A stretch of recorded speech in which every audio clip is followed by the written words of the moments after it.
जय जगन्नाथ। बड़ मानक प्रणाम, सान मानक आशीर्वाद। समस्त भल ना भल खुशी रुहतु। सकालू सकालू मुझे वीडियो बनाऊँगी कौन पाइना मुझे आंब खटा बनाऊँगी हूँ आज 11 तारीख शनिवार। तो मुझे बनाऊली वीडियो आंब खटा बनाऊली। तो चलते वीडियो को देखा। माँ मंगल ते डाकुची एत गुहारी करुच्ची बास आमको टिके खुशी रखे टिके भले रखे निरीह मानक तोर साहा हवा दरकार बस से मागिची हेले कौन करी दुख सुख लगी रही।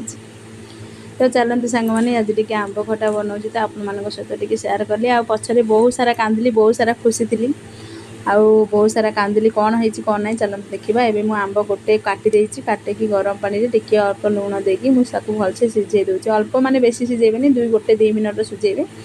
तापर मुझे तेल टिके फुटण दे देइछि जोटा कि सोरिष भृषंग पत्र पियाज टिके सुखिला लंका ता सहित देइछि पान मधुरी। तो भलसे ताको मु भाजी नहीं जाऊँगी जदि अधिका पियाज भी देबे बहुत बढ़िया लगे। आउ मु भलसे ताको भाजी दूँगी आपण मानकर भल पाइबा देबे। जदि नुआ थे चैनल को सब्सक्राइब करेंगे टिके भल कमेंट देबे। किंतु जो कहना मनीष मानकर भल पाइबा ही सबकि किंतु किसी जन मनीष आमको बहुत कष्ट ही दे था भल पाइबा देते देले भी।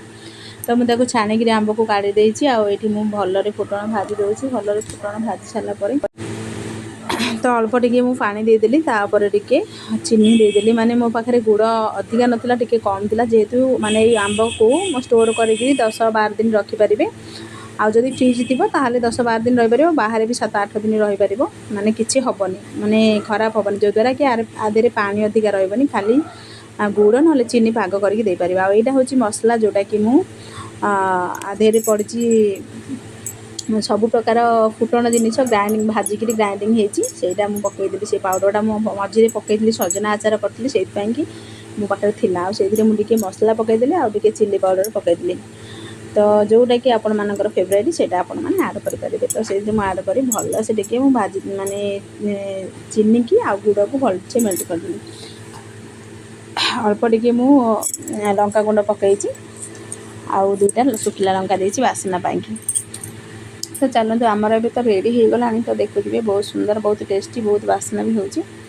एते खुशी रे मु गोटे आंब खटा को आनिकी बनैली तापर मो भाग्य माने माने टिके परे 2 खटा बनैबार 10 मिनट माने गोटे घंटा परे माने एमती किसी मो माने आसिला मो माने एते कष्ट। तो आपण माने मोर आउ गोटे चैनल अछि रानी लाइफस्टाइल ब्लॉग 28 से चैनल पाइबे कौन होता तापर।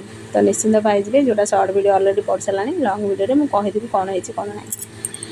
तो तापर मुझे देखुवे भी तो खटा माने टिके पानी तादेहरे पानी कम अच्छी टिके फुटीगला पानीटा कमी दे कि स्टोर कले स्टोर होकर रही पार बहुत माने किसी हेनी जोटा कि पूरा भोजी परिका खटा माने भोजी घर जमी आंब खटा करती सेमतिका प्रकार यहाँ बहुत दिन पर्यटन टिके स्टोर करके रखिपर। आ जो द्वारा कि आज भी सुधा आम घरे किसी करनी भात डाली हो खटा ही अच्छी खाई आउ एमती तो काली दुखरे अच्छी जो दुखटा आपण मैंने लास्ट वीडियो लास्ट पर्यटन देखते कौन होती मोर घर करुली बहुत दुखरे बहुत कष्ट घर टे कर बहुत बाकी पत्र करी किंतु माने एमती होटा भी बोधे मुझे जानी बोधे किसी भल पाई बोली एमती किसी आगुआ जना हो जाइए भगवान रक्षा करदे किसी गोटे बड़ घटना रक्षा करदे।